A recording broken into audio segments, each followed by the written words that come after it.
Mes enfants voulaient jouer au jeu de dames et ça a fini en cours de mathématiques. Alors en fait, ce qui s'est passé, c'est que j'ai acheté des pions de jeux de dames à un magasin de jeux de société, puis en me disant, bah tiens, on utilisera le plateau d'échecs pour jouer aux dames et on va apprendre ça avec les enfants. Sauf que, arrivé à la maison, on met en place et on se rend compte que le plateau de jeux d'échecs, ce n'est pas le même que celui de jeux de dames.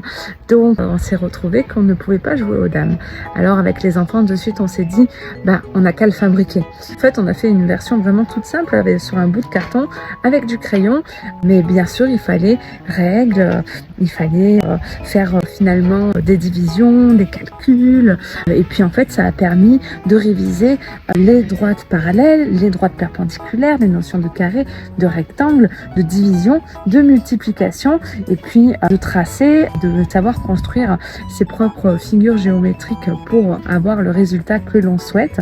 Et finalement, ça a été un cours de maths très complet pour jouer au jeu de dames. Et après, on a pu jouer sur notre petit plateau de fortune, mais qui a été quand même bien réalisé. Et puis, c'était super cool. Donc, c'est ça l'école à la maison, c'est apprendre des situations de la vie quotidienne et puis aussi innover, créer, fabriquer. Et j'aime ce côté de développer la créativité des enfants tout en apprenant de manière détournée finalement dans la vie quotidienne.